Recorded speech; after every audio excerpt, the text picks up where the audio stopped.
I'm Matt Haas. What do plastic bowling pins and royalties have to do with one another? I'm about to tell you because this weekend was the perfect example of the old saying, be so good they can't ignore you. Be so good they can't ignore you.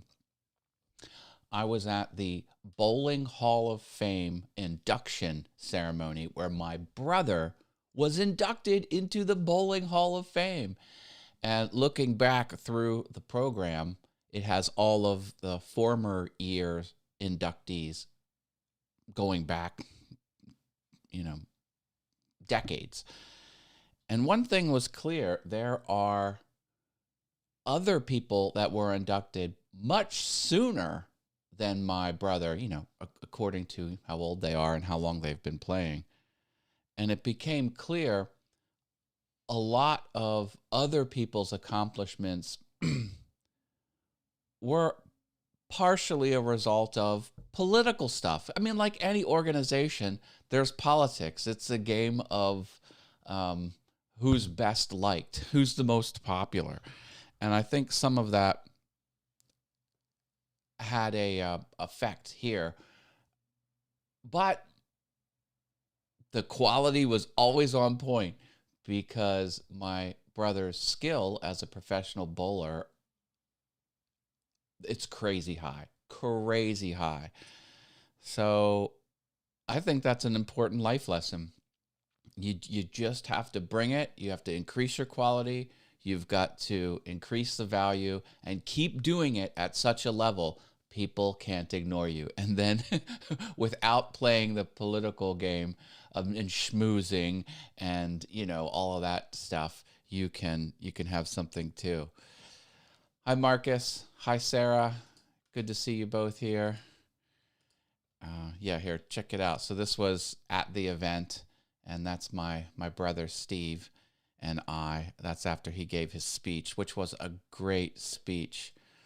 Desert Bum Woodworking's here. That is Chuck. Welcome back, Chuck. And John Pullum. Tink, tink. How are you, John? David Ryan, welcome. So my brother made me think of the old saying, be so good they can't ignore you, because his efforts at the bowling lane, because he's a professional bowler, really paid off. Because you just can't, after you rack up dozens and dozens and dozens of 300 games, and you rack up a handful of multiple 300 games in a row, all on record for official, not just playing around Sunday night. Yeah, it gets hard. It gets hard to ignore you. He won some tournaments that were so much money, it moved tax brackets. This is my brother over here. Steve is his name. He has a YouTube channel called Banner Knowledge Bowling. Banner Knowledge Bowling. And I did all of the videos all the way up till he got monetized. After he got monetized, I'm like, look, you're going to have to learn how to edit your own videos, because this is no longer I'm going to help you out. I grew you a business, Steve. But he did. He's doing his own videos now, and he's sponsored. He's doing all the YouTube things right. So I am a good tutor. I am a great teacher. I can teach you how to grow your channel and get monetized really fast. And there's proof right there. So that was a lot of fun. But the plastic bowling pins, he had a, well, thank you, Marcus. It's also hard to ignore you, Matt, because you have so many channels. That's true. I'm doing the shotgun approach. I just scatter my channels everywhere. And he's an art collector, right? Oh, of course he loves art. Who isn't, Sarah? So during Steve's speech, he touched on a lot of influential things on his life. And I was thrilled. I got a nod in his speech.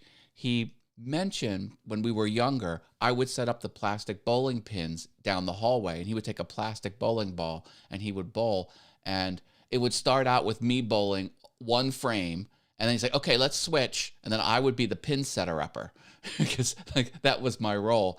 And then I'm like, okay, let's switch again. And for some reason, the guy who's younger than me, I was the older brother, For some reason, he manipulated me to keep setting up the pins for him over and over and over again. I would set up the pins once, and he would, or I would set up the pins after the one time I set him up, and he'd set them up for me. The whole rest of the game, I would set him up. And then years later, I'm like, how did you get me to do all that labor for you? And I was like, you know what? You know what? That made you better. My efforts as a young child made you the man you are today, and you owe me royalties of all of your bowling income from here on out. That's legally binding. I'm going to take you to court now. Of course I was kidding. Of course I was kidding.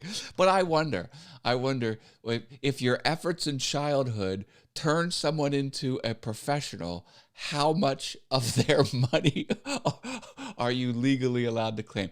Of course the answer is 0, and I would never do anything like that. I just thought it was funny. Marilyn, welcome back to the channel. Be so good they can't ignore you. And that's what you got to do. And you can take that and move that into your YouTube experience, and really grow that audience. You have to grow the audience outside of the Facebook groups. I'm here in the Facebook group. I love the Facebook groups. But for those that really take off, they find new audience members. And how do you do that? You have to be good. You have to give people what they want and be good enough that they can't ignore you. And that's the professional bowler right there. I had a great time. Who doesn't have a great time when they feed you? I love eating food that I don't cook. So that was a pretty big deal.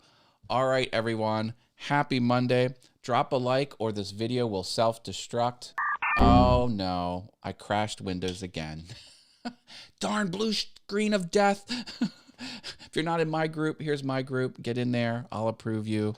And do get on the YouTubes, because I might not always be bouncing around here with my Restream account on Facebook. I might go to other platforms, but I'm always, always, always going to be on awesome fun things on the YouTubes. Sammy is here. Yeah, I know, right? All about the food, says David. Hi, Sammy. How are you? I hear you got a new MacBook Pro. Good stuff. All right, my day job starts any minute now. I got to get going. Love you all. Take care. Bye.